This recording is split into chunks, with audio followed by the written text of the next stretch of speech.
O programa do Conecta Educação é, com certeza, hoje um excelente exemplo de como se pode utilizar os recursos tecnológicos que o Google for Education oferece na sua suíte com a metodologia que a Topser desenvolveu para o processo de desenvolvimento de talentos.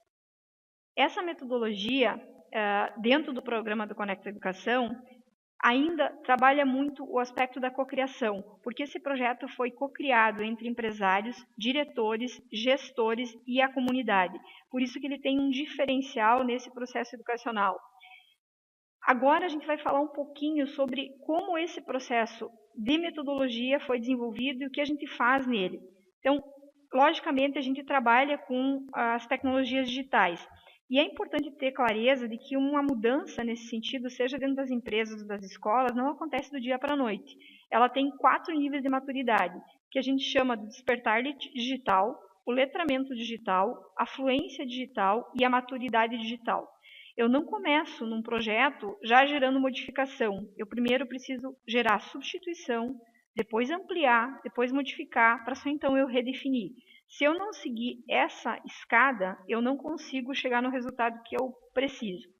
Junto com isso, é importante a gente ter uma mudança de pensamento e fazer com que as formações, sejam em empresas ou sejam na educação, sejam casadas e não sejam a tecnologia separada do contexto. Então, eu trabalho o contexto usando a tecnologia e usando a didática. Esse modelo se chama TPEC e é um dos diferenciais que a gente apresenta na hora do trabalho. Outra questão interessante da gente entender é que todos nós temos um fluxo no processo de aprendizagem. E se os nossos desafios são maiores do que as nossas habilidades, a gente tende a desenvolver um grau de ansiedade muito grande e não entra nesse fluxo de aprendizagem. Já por outro lado, se os nossos desafios são menores que as nossas habilidades, acontece o quê? As minhas habilidades não estão sendo puxadas, então eu vou tender a relaxar e a ter o tédio, e eu também não entro nesse fluxo. E a educação personalizada, ela visa justamente isso. Como eu desenvolvo um processo onde eu vou formar o meu colaborador, o meu professor, de forma que cada um deles tenha, numa mesma formação, um momento diferente de aprendizagem. Então, para isso, a gente trabalha com um processo metodológico desenvolvido que a gente chama de 8Ps, que envolve os processos de prática, que a gente já vai falar daqui um pouquinho, mas principalmente em 4 etapas. Primeiro, a pessoa entrando num estado que a gente chama de tomar consciência, que poderia ser como um choque de conhecimento. Ela se dá conta daquele universo, de que ele existe, de que é possível a gente ter mudanças a partir disso. O segundo passo, passado esse choque, a pessoa começa a se envolver e trabalhar assim de forma efetiva em equipe. A partir disso, ela vai se dar conta que ela é capaz e ela vai partir para o nível da ação.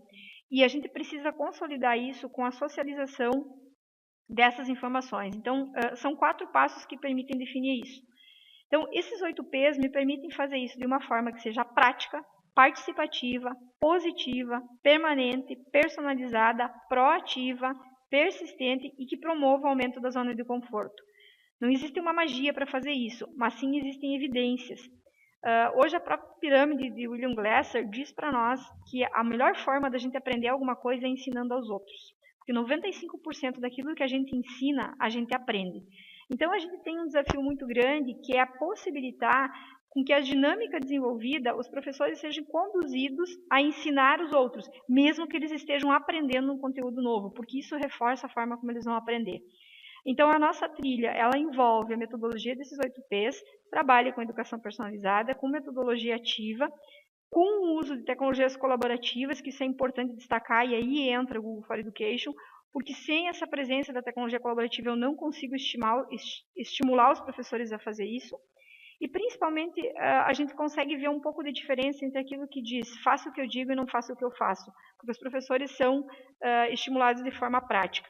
Então, precisa ter interação, precisa ser divertido esse momento que eles estão lá, precisa ser mão na massa, precisa ser prática. Eles precisam entender que errar nesse processo de aprendizagem faz parte, é no processo de aprendizagem que eu devo errar. Precisa ser participativo, eles têm que se desacomodar. Então, é um momento onde eles vão lá e eles entendem que desafiar é mostrar que é possível. E eles aprendem e colocam efetivamente a mão na massa. O trabalho é todo desenvolvido de forma colaborativa e, além disso, ele é cooperativo, que são 2 conceitos que se complementam e que ajudam na integração deles. Eles entendem que ensinar é muito mais do que ensinar, na verdade aprender, ou seja, eu aprendo ensinando, né? E isso desencadeia a construção de conhecimento. Então, é preciso que eles se reinventem nisso, eles entendam que esse mundo da tecnologia que está nas mãos dos estudantes também está nas mãos deles. E aprender a ter um olhar, porque não é apenas a tecnologia, é eu poder perceber o outro em algumas interações que acontecem e em alguns momentos, mesmo nessa tecnologia, desconectar eles e eles entender que eles vão ter que fazer com que esses adolescentes e essas crianças também façam esse processo de interação dentro deles. Então, além de trabalhar em equipe, tem muita troca, muita cocriação, porque essa é a função para que a gente consiga, com esses professores, desenvolver a principal dessas competências, que é o aprender a aprender. Então, isso leva os professores a fazer uma reconexão com o processo de aprendizagem e a querer fazer aquilo que eles ainda não sabem, porque o maior medo dos professores é não dar conta de algo que ainda é desconhecido para eles, né? E como a gente diz para eles e consegue levar isso, todo mundo está sempre disposto a aprender, mas nem todo mundo está disposto a ser ensinado. Então, às vezes, quando esse processo muda, o professor entende isso e cria situações, problemas, que vão fazer com que os alunos aprendam de uma forma diferente. Lógico, não é um processo simples, mas é um processo possível, porque a transformação ela gera muitas mudanças, mas ela requer tempo e atenção. E essa transformação é que vai possibilitar com que a gente possa desenhar um novo futuro para os processos de desenvolvimento de pessoas. E, com certeza, essa maior carência ainda está no mundo educacional. Mas essa mesma forma de trabalhar pode ser adaptada para as empresas, porque ainda a gente vê muitos processos de desenvolvimento de talentos, de equipes nas empresas, sendo feito de forma tradicional e não potencializando as particularidades e as potencialidades que cada um tem.